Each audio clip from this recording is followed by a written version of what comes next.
Now, what may be the most remarkable coming out event we've ever seen. A little girl is unable to speak a word or connect to the world around her in any way. Or so everyone thought, until she turned 11 and suddenly something remarkable happened. ABC's John McKenzie has the story of a girl breaking out of her own body. You don't know what it feels like to be me. When you can't sit still because your legs feel like they're on fire, or it feels like 100 ants are crawling up your arms. How is it that these powerful words came out of this flailing body? People look at me and assume I am dumb, because I can't talk. Something extraordinary happened to this 14-year-old who was written off as mentally deficient, something that may help unlock the mysteries of a baffling disorder. What do I want? I want to be like every other kid. But I can't, because I am Carly. Born in Toronto, Canada, Carly Fleischman was 2 years old when it became clear she was not keeping up with her twin sister Tara. When you're told your child is going to be developmentally delayed, that they might achieve the developmental level of a 6-year-old, it's like being kicked in the gut. When Arthur Fleischman and his wife Tammy learned the diagnosis was autism, they expected the worst, that the twins were headed in different directions. And how bad did it get for Carly, those first few years? Awful. Part of her delays prevented her from walking, from sitting up. It was clear that Carly, like most autistic children, was lost in her own world, perpetually swimming underwater. And all the doctors would say, you're the parent. You should do as much as you feel you need to do for this kid. Carly, stand up. The Fleischmans were on their own.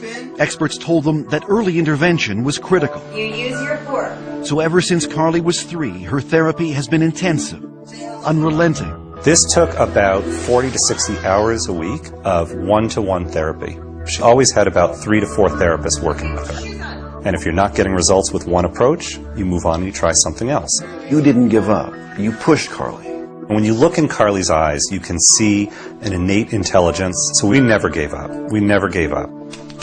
But if there was intelligence, Carly's ceaseless rocking, flailing arms, and tantrums hid any trace of it. Worse, she couldn't speak. Not a word. I did not have any expectation that she would have a fluent form of communication. Dr. Nicole Walton-Allen is a clinical psychologist who led Carly's therapy program. Her profile was that of a child who was severely autistic and more than likely moderately mentally retarded.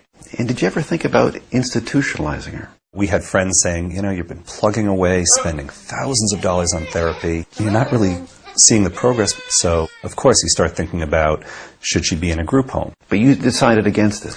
I could never do it. Could never do it.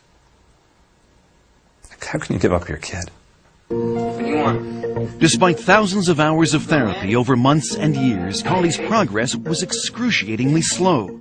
That is until one day 3 years ago when Carly was 11. She ran to a computer for the first time, and what happened next was a breakthrough so profound it would finally pierce Carly's silent, secret world.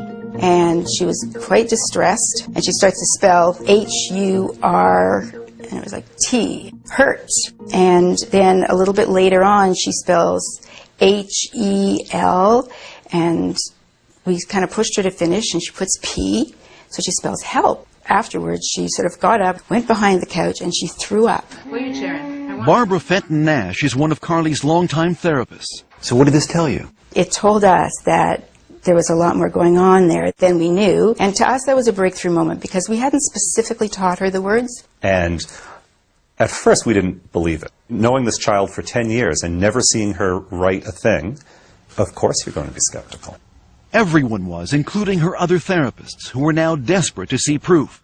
But Carly refused to type, exhibiting the same hysterical behavior that led experts to label her as mentally retarded. She would strip off her clothes. She would go into the bathroom and she would engage in fecal smearing. So the typing was great, but no one could see it. What was needed was some tough love. If Carly wanted something, she would have to type for it. First type, and then you get. Let's go. Oh, she had to work for it. If she wanted information, if she wanted to go somewhere, she had to type by herself. Finally, several months later, Carly began to type for others. She started to realize that by communicating, she had power over her environment. And what came through her finger, typing one letter at a time, with fluency no one could believe, was astonishing. I am autistic, but that's not who I am. Take time to know me before you judge me. I am cute, funny, and like to have fun. Through her torrent of words, Carly began to unravel the mysteries behind her often wild behavior. Like banging her head. Because if I don't, it feels like my body is going to explode. It's just like when you shake a can of Coke. If I could stop it, I would, but it's not like turning a switch off. I know what is right and wrong, but it's like I have a fight with my brain over it. Use your words. And Carly was not shy about expressing her desires and frustrations. I want to be able to go to school with normal kids, but not have them getting upset or scared if I hit a table or scream. I want something that will put out the fire.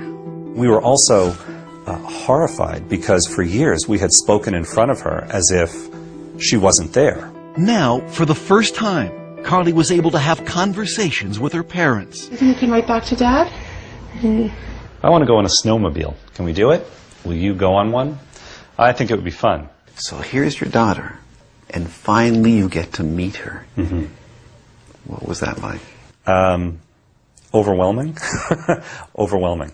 I stopped looking at her as a disabled person. You promised.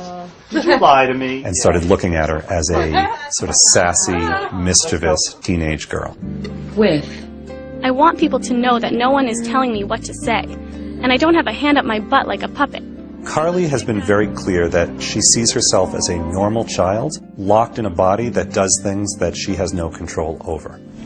Side by side with her twin sister Taryn, it would be easy to dismiss Carly as intellectually challenged. That is, until you ask her a question. Carly, why do autistic kids cover their ears, flap their hands, hum, and rock? It's a way for us to drown out all sensory input that overloads us all at once. We create output to block out input. Carly's brain, unlike most people's, is overwhelmed by the senses of sight and sound, taste and smell. Our brains are wired differently. We take in many sounds and conversations at once. I take over 1,000 pictures of a person's face when I look at them. That's why we have a hard time looking at people. The one thing she can control is when and where she'll type. Oh, this is John. This is John. And usually she needs to be motivated. Finish up. You're doing great. When I tried making conversation with Carly, she would not type back. I'll tell you anything you want to know. Her finger hovering over the keys for hours, until I brought up my teenage son. He wants to play football. Now she's smiling. It's going to be something funny. Are you embarrassed? Come on, we want to hear what you have to say. Yes, I guess he's cute. 2 years that we've been communicating, and every time she writes something, there's a little bit of that sense of awe. The room resembled a ship's cabin. Its walls Dear made of Dad, wooden laths I love when you read to covered me, by many coats and I of love that you believe in me. I know I'm not the easiest kid in the world. Give me a kiss. However, you are always there for me, holding my hand and picking me up. I love you. I'll go through many sleepless nights to hear that. I'll spend every penny we have to hear that. Was there one writing in particular that left a lump in your throat? In this writing where she says, "You've never been in my body. I wish for one day you could be in my body."